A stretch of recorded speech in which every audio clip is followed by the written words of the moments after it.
الحمدللہ رب العالمین والعاقبۃ للمتقین والصلاة والسلام علی سید الانبیاء والمرسلین وعلی آلہ واصحابہ اجمعین، اما بعد فاعوذ باللہ من الشیطان الرجیم، بسم اللہ الرحمن الرحیم۔ لقد من اللہ علی المؤمنین اذ بعث فیہم رسولا، صدق اللہ العلی العظیم وصدق رسولہ النبی الامین المتین الکریم، ونحن علی ذلک لمن الشاہدین والشاکرین، والحمد للہ رب العالمین۔ بارگاہ رسالت مآب صلی اللہ تعالی علیہ وسلم میں درود پاک کی ڈالی نشاور کرر پڑھیں۔ اللہم صلی علی سیدنا مولانا محمد بارک وسلم، صلو علیہ صلاۃ و سلاما علیک یا رسول اللہ، صلاۃ و سلاما علیک یا حبیب اللہ صلی اللہ تعالی علیہ وسلم۔ حضرات، ہم نے آیت مقدسہ کی تلاوت کی۔ رب کائنات ارشاد فرماتا ہے، لقد من اللہ علی المؤمنین اذ بعث فیہم رسولا، تحقیق کہ اللہ تبارک تعالی نے احسان فرمایا ہے مومنین پر کہ انہی میں سے ایک رسول کو مبعوث فرمایا۔ اللہ تبارک تعالی نے اس دنیا کو پیدا فرمایا۔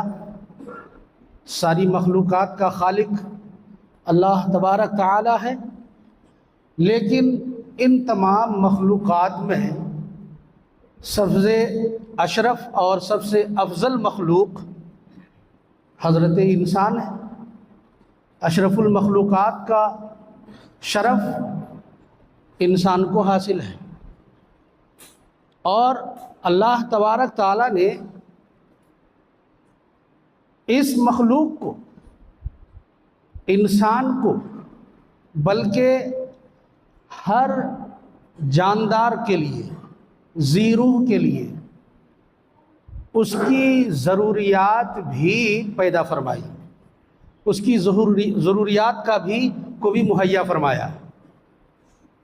مثال کے طور پر ہم یا کوئی بھی ہو انسان، اسے اپنی زندگی گزارنے کے لیے بہت ساری چیزوں کی ضرورت پڑتی ہے، روٹی، کپڑا، مکان، اس کے علاوہ بھی اور بھی بہت ساری چیزیں ہیں جو کہ انسان کو اپنی زندگی اور حیات انسانی کو گزارنے کے لیے اسے ضرورت پڑتی ہے۔ اور اللہ تبارک تعالیٰ نے صرف انسان کو پیدا ہی نہیں فرمایا، بلکہ انسان کو پیدا کر کے اس کی تمام ضروریات کو مہیا بھی کیا ہے۔ اور ایک بات یہ بھی یاد رکھیے کہ یہ جتنی بھی چیزیں ہیں اللہ تبارک تعالیٰ کی پیدا کی ہوئی، یہ سب کے سب اللہ تبارک تعالیٰ کی طرف سے انعام ہے، کوئی بھی چیز بیکار نہیں ہے۔ قرآن کا ارشاد ہے، ربنا ما خلقت ھذا باطل، اے اللہ تو نے کسی بھی چیز کو بیکار پیدا نہیں کیا۔ ایک چھپکلی بھی اگر ہے تو اسے بھی اللہ تبارک تعالیٰ نے کسی نہ کسی مقصد اور غرض کے تحت پیدا فرمایا ہے، اور ان تمام چیزوں سے اغراضات ہمارے جڑے ہوئے ہیں، ہمارے مقاصد جڑے ہوئے ہیں، ہمارے اغراضات جڑے ہوئے ہیں۔ رب کائنات تو اغراض سے خالی ہے، یہ بات یاد رکھیے گا۔ تو انسان کی ضرورت کی ہر چیز اللہ نے پیدا فرمائی، اور یہ ساری چیزیں انسان کے لیے نعمت ہے۔ حتیٰ کہ انسان کے جسم میں جو عضو ہے وہ پورا کا پورا انسانی ڈھانچہ اللہ کی ایک نعمت ہے۔ سر کا بال یہ بھی اللہ کی ایک نعمت ہے۔ آپ بال کی اہمیت اور اس کا مقام جاننا چاہتے ہیں یہ کتنی بڑی نعمت ہے، تو اس سے پوچھئے جس کے سر میں بال نہیں آیا، یا بال آیا کسی وجہ سے بال اس کے جھڑ گئے، اس سے بال کی قدر و قیمت کا اندازہ پوچھئے کہ تمہارے نزدیک اگر تم سے پوچھا جائے کہ تمہارے لیے کون سی چیز ایسی ہو جسے تم پسند کرتے ہو اور تمہیں وہ حاصل ہو جائے، تو وہ یہی کہے گا کہ کسی طریقے سے میرے سر میں بال آ جائے۔ بنی اسرائیل میں ایک ایسا بھی انسان تھا جو پیدائشی گنجا تھا، اللہ تبارک تعالیٰ نے اس کی آزمائش کے لیے جب فرشتے کو بھیجا تو اس نے اس بال ہی کو منتخب کیا اور کہا کہ اگر اللہ تعالیٰ میرے سر میں بال اگا دے تو میں یہ اللہ کا بہت بڑا احسان سمجھوں گا۔ تو بال کی نعمت بھی کوئی چھوٹی نعمت نہیں ہے۔ آپ کے پاس آنکھ ہے، یہ اللہ کی نعمت ہے۔ آنکھ کی قدر و قیمت ان سے پوچھئے جن کے پاس آنکھ نہیں ہے، جنہوں نے دنیا کے حسین نظاروں کو نہیں دیکھا، قدرت کے شاہکاروں کو نہیں دیکھا۔ اس سے پوچھئے کہ تمہارے نزدیک آنکھ کی کیا اہمیت ہے۔ ایک انسان ہاتھوں سے مجبور ہے، ہاتھ کی قدر و قیمت اس سے پوچھئے۔ الغرض کے کسی بھی چیز کی اہمیت اور اس کا اندازہ آپ کو لگانا ہو تو اگر آپ کے پاس وہ چیز موجود ہے تو آپ کو اس کا احساس نہیں ہوگا۔ احساس اسے ہوتا ہے جو اس نعمت سے خالی ہوتا ہے، جو اس نعمت سے محروم ہوتا ہے۔ جب آپ ایسے شخص سے پوچھیں گے تو آپ کو اس نعمت کی قدر و قیمت کا اچھی طرح سے اندازہ ہوگا۔ لیکن یاد رکھیے، اللہ تعالیٰ نے ہمارے جسم کو بنایا، ہمیں ہر طرح کے اعضاء عطا فرمایا، ہر طرح کی ضروریات ہمیں دی، لیکن کسی چیز کے بارے میں رب نے یہ نہیں کہا کہ بندہ ہم نے تمہیں ہاتھ دیا ہے، یہ میرا تم پر احسان ہے۔ آنکھ دی ہے جس کے ذریعے سے تم میری قدرت کے نظاروں کو دیکھتے ہو، یہ میرا تم پر احسان ہے، ایسا رب نے نہیں فرمایا۔ اللہ تبارک تعالیٰ نے ہمیں چلنے کے لیے ٹانگیں دی ہے، لیکن اللہ نے یہ نہیں فرمایا کہ میرے دیے ہوئے پیر سے تم چلنے کا کام لیتے ہو۔ اللہ نے ہمیں ناک دی ہے، قوت شامہ دیا ہے، قوت باصرہ دیا ہے، سننے کی طاقت دی ہے، چھونے کی طاقت دی ہے، چکھنے کی طاقت دی ہے، سوچنے سمجھنے کے لیے دماغ اور عقل دیا ہے، لیکن کسی بھی چیز کے بارے میں اللہ تبارک تعالیٰ نے یہ نہیں فرمایا کہ بندو ہم نے تمہیں عقل دی ہے، ہم نے تمہیں سوچنے کی قوت دی ہے، دیکھنے کے لیے آنکھ دیا ہے۔ اسی نعمت کے بارے میں نہیں کہا کہ ہم نے تمہیں یہ چیزیں دے کر تم پر احسان کیا ہے۔ یہ تو ہمارے جسم میں یہ چیزیں موجود ہیں۔ اب آئیے ہماری ضرورت کو دیکھیے۔ ایک انسانی زندگی کو گزارنے کے لیے 3-4 چیزیں بہت اہم ہیں، بنیادی حیثیت رکھتی ہیں۔ ان میں سے دانا ہے، پانی ہے، ہوا ہے۔ یہ چیزیں ایسی ہیں کہ اس کے بغیر انسانی زندگی باقی نہیں رہ سکتی ہے۔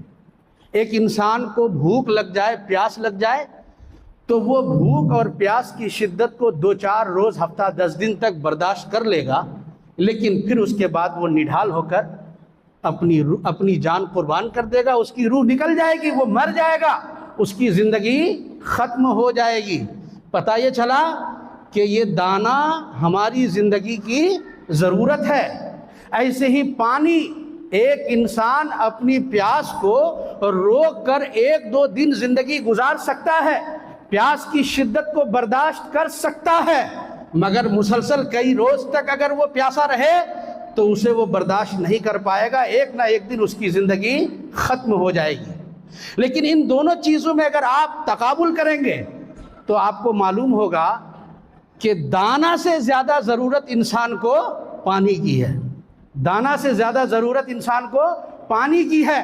دانہ کے بغیر اگر انسان 10 دن تک زندہ رہ سکتا ہے تو پانی کے بغیر 5 دن تک ہی زندہ رہ پائے گا۔ دانہ کی بھوک کو، اس کی ضرورت کو زیادہ دن تک وہ برداشت کر سکتا ہے بنسبت پانی کے۔ اچھا، ایک نظام قدرت بھی ہے یہ کہ جس چیز کی ضرورت زیادہ ہوتی ہے اللہ تبارک تعالیٰ اس کی پیداوار بھی اسی حساب سے فرماتا ہے۔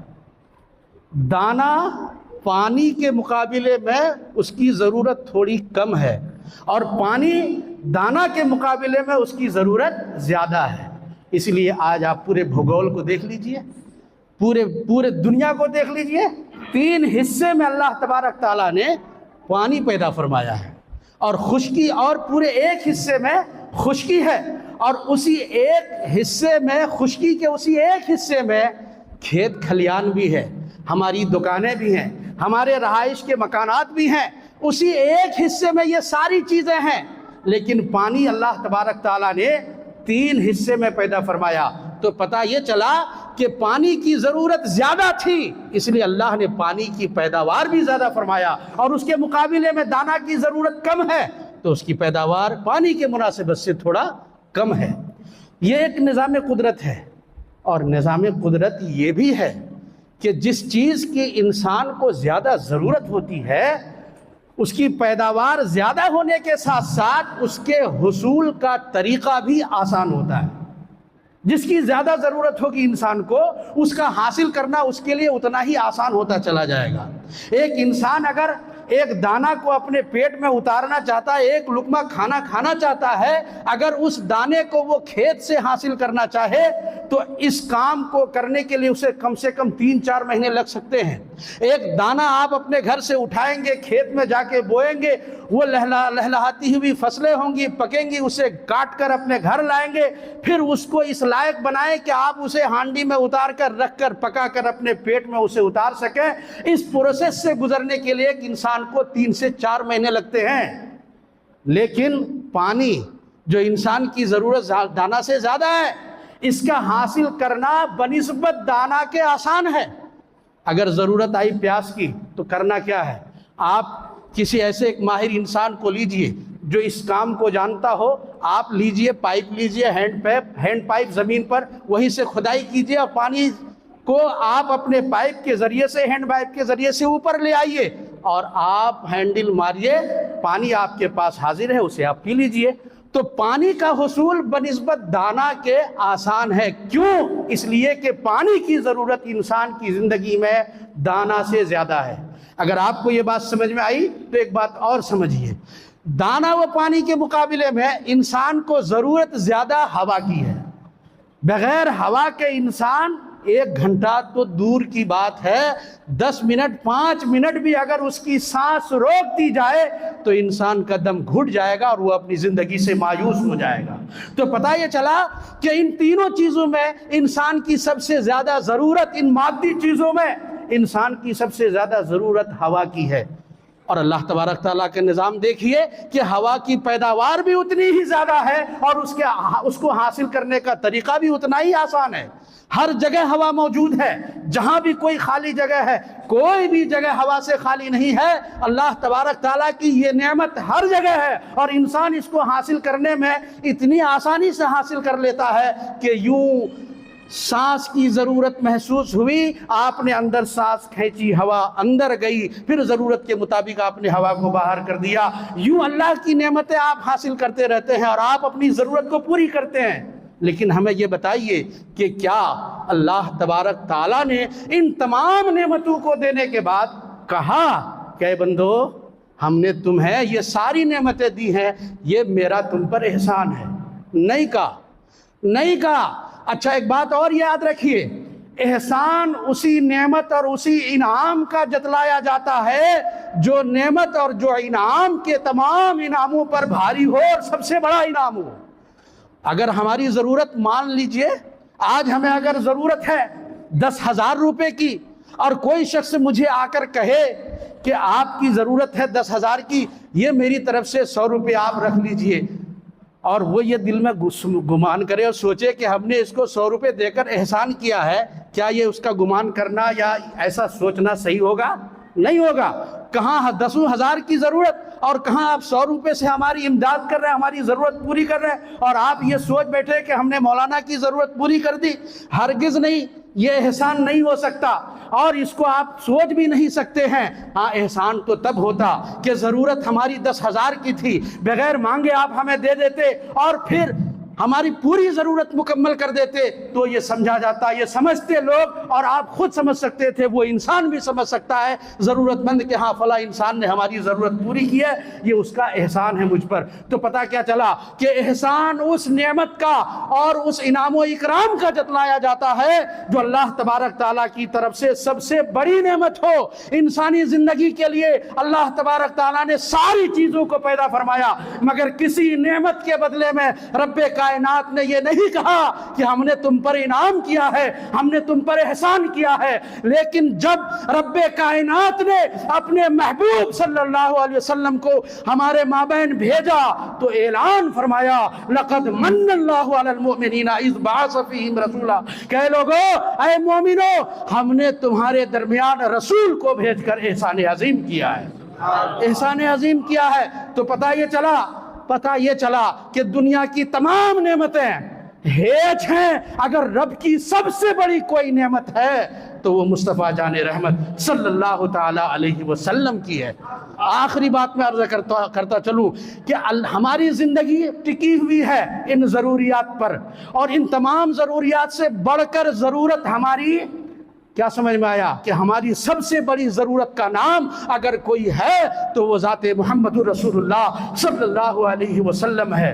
پتہ یہ چلا کہ انسان ہوا کے بغیر، پانی کے بغیر، دانا کے بغیر، آشائش و آرام کے بغیر کچھ وقت، کچھ اوقات، کچھ ایام زندگی گزار سکتا ہے، لیکن اگر اس کا رشتہ نبی مکرم صلی اللہ علیہ وسلم سے کٹ جائے تو ظاہری طور پر وہ زندہ ضرور نظر آتا ہے، مگر حقیقت میں وہ انسان مردہ ہوتا ہے، حقیقت میں اس انسان کی کوئی اہمیت نہیں ہوتی ہے۔ اس لیے ہمیں اور آپ کو اگر اپنی زندگی، اسلامی زندگی گزارنی ہے تو ہر لمحہ ہمارا رشتہ رسول کائنات صلی اللہ علیہ وسلم سے استوار ہونا چاہیے۔ نبی اکرم صلی اللہ علیہ وسلم کی محبت اور آپ کا عشق اپنے دل میں بسائے رکھنا ہوگا، تب جا کے آپ اور ہم اپنی حقیقی زندگی گزارتے ہوئے نظر آئیں گے۔ یہ اللہ پاک کا بہت بڑا احسان ہے کہ اللہ نے ہمیں اپنا محبوب عطا فرمایا اور اس کی امت میں پیدا فرما کر ہم پر احسان فرمایا۔ اللہ تبارک تعالیٰ سے دعا ہے کہ ہم سب کو اسلامی زندگی گزارنے کی توفیق رفیق عطا فرمائے۔ وما توفیق الا باللہ وآخر دعوانا الحمدللہ۔